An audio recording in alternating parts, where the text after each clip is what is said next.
Banyak industri baru karena blockchain di Indonesia. Ini yang diharapkan sehingga apalagi generasi-generasi muda lulusan-lulusannya itu bisa menciptakan inovasi-inovasi. Nah, saya yakin dengan adanya teknologi blockchain ini akan banyak sekali startup, banyak sekali perusahaan-perusahaan baru yang bisa muncul dan bisa berinovasi.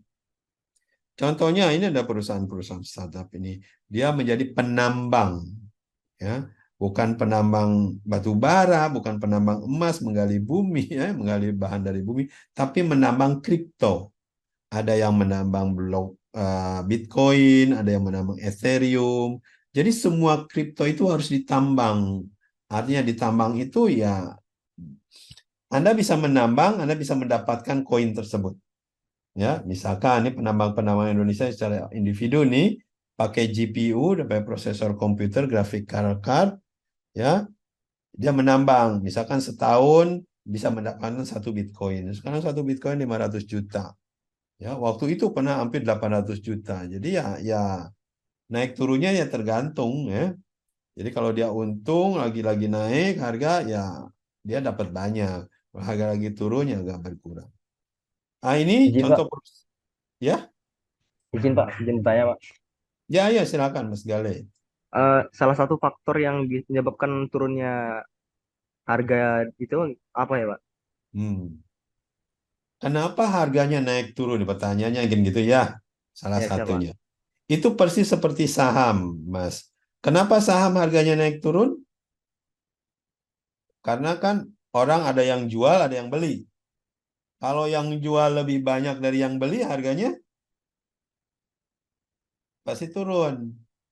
Kalau yang beli lebih banyak daripada yang jual, harganya akan naik. Jadi demand sama kebutuhan sama keadaan di pasar. Nah, kalau kita lihat saham, saya misalkan saham Indofood, saya beli saham Indofood sekarang di sini. Ternyata perusahaannya untung, akan naik tuh harganya. Orang pada pingin beli. Wah, ternyata ada kasus tuh di Indofood, turun harganya. Orang pada jual. Jadi naik turun karena situasi dan kondisi perusahaan tersebut.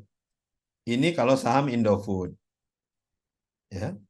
Nah, kalau saham Indofood itu karena perubahannya pelan ya kadang-kadang kan berita yang terjadi, oh ada korupsi sekarang, ya 3-4 hari kemudian baru merubah. Jadi pelan perubahannya ya. Kalau saham itu berubahnya pelan.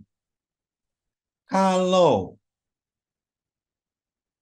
kripto, Bitcoin misalkan, untuk perubahannya drastis itu. Yo, cepat sekali berubahnya itu. Wah, kenapa berubahnya cepat? Karena dia mudah sekali ditransaksikan. Ya, saya sekarang mau jual, ya sekarang pijit langsung ada yang beli. Ya, orang yang mau beli langsung bisa dapat hari itu. Jadi liquid sekali. Jadi naik turunnya begitu cepat. Jadi ya kalau Anda seneng yang naik turunnya begitu cepat, ya harus main di kripto. Kalau mau main trading ya, salah satunya lah manfaatnya trading. Kalau mau yang pelan-pelan ya, 3 bulan, 4 bulan baru dijual belikan ya, mending saham. Ya. Kenapa naik turunnya cepat ya kembali lagi itu karena cryptocurrency itu begitu mudah diperjualbelikan, mudah ditransaksikan dan karena ini teknologi baru, banyak orang bikin perusahaan-perusahaan ya kayak kripto-kripto baru, ya mudah sekali bikin, ya mudah sekali di trading kan. Ada yang bohong-bohongan tanda petik ya, pura-pura bilang ini bagus nih, koin ini harga 1 juta, orang pada beli. Ternyata performansi perusahaannya jelek, cepet anjlok. Ya seperti itu Mas.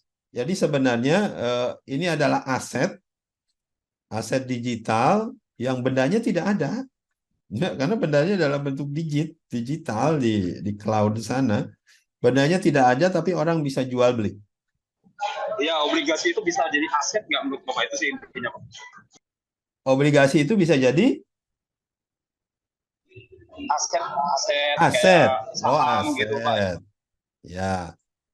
Ya obligasi itu memang paper ya, aset ya. Kita beli sesuatu ya tergantung pasar naik turun kita bisa jual.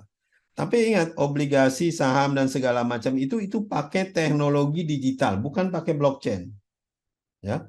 Semua itu OVO, kita bicara ya OVO itu digital money itu digital ya. Kembali lagi dipisahkan antara apa yang kita ketahui tentang digital dengan blockchain, berbeda sama sekali. E-money ya, e-money itu digital, bukan blockchain. Karena e-money itu di servernya di Mandiri. OVO di servernya yang punya Grab di OVO. Obligasi ya tergantung perusahaannya mana yang di servernya di sana di bursa. Nah, kalau blockchain tidak ada servernya, Mas. Tidak ada yang punya. Jadi semua komputer yang ada di dunia disimpanin data. Jadi tidak ada satu dua server. Tidak bisa dirubah datanya. Itu berbeda bedanya. Jadi kalau saya ditanya, mau beli apa? Mending beli saham, obligasi, atau kripto? Saya akan beli kripto. Karena kalau secara teknologi, kripto itu adalah, saya lebih bisa percaya, datanya benar. Lalu yang kedua, mudah saya jual belikan. Kalau yang kayak saham obligasi itu kan nggak bisa, kalau weekend saya nggak bisa jual beli. Harus nunggu. Apalagi kalau saya mau tarik uangnya, jadi rupiah, itu 3 hari itu baru cair. Ya. Kenapa? Karena proses perbankan lama. Tapi kalau blockchain, itu 24 jam, 7 hari, tiap detik, orang lain tidur, on terus. Ya. Karena nggak ada servernya, ya jalan terus 24 jam. Saya mau jual beli apapun, jual Bitcoin kapanpun, jam 23 malam, jam 4 malam, nggak pernah libur itu. Ya. Dan langsung instan, saya jual sekarang, langsung dapat sekarang. Ya. Karena ya sama dengan WhatsApp, sama dengan data. Tidak ada regulator, tidak ada pemerintah ikut nimbrung. Ya. Jadi kalau saya mau jual, saya lagi ke Amerika jual di sana, ya laku. Saya ke Eropa jual di sana, ya laku. Ya. Nggak kayak kalau saya pegang rupiah. Saya pegang uang rupiah dalam bentuk digital di OVO, ya hanya di Indonesia lakunya, ke luar negeri yang nggak laku.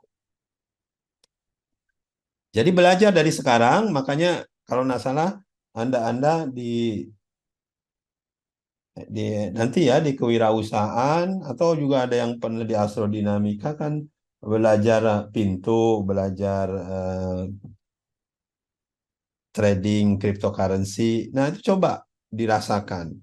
Karena kalau Anda tahu keunggulannya teknologi blockchain, akan Anda menggunakan blockchain untuk finansial transaksi. Ya. Untuk investasi apalagi. Ya.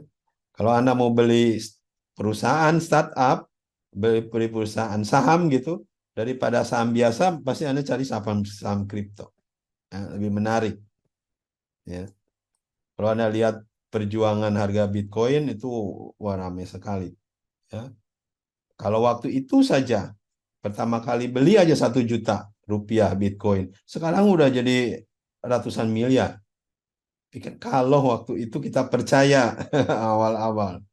Ya banyak Bitcoin lain ya, bukan hanya Bitcoin, di kripto itu banyak yang seperti itu. Ya karena memang teknologi baru dan banyak startup yang punya inovasi-inovasi baru. Jadi kalau kita tahu proyeknya bagus dan benar, berinvestasi di saham itu mumpung lagi murah, banyak bertebaran ya. Jadi kita bilang di ICO namanya, bukan di IPO ya. Biasanya kan kalau bursa saham di IPO, kalau ini ICO, jadi coin offering, initial coin offering. Dan perusahaan apapun bisa launch di bursa. Ya, kalau misalnya rekan-rekan semua pingin, saya pingin bikin perusahaan, kita kriptokan aja di blockchain aja, langsung ICO, gitu, ya bisa. Di toko kripto sudah mulai bisa ICO. Nggak selama di IPO yang bisa juga mengeluarkan uang banyak, ya bisa 3 tahun tuh di IPO dan uangnya juga perlu ratusan juta. Tapi di ICO karena teknologinya berbeda.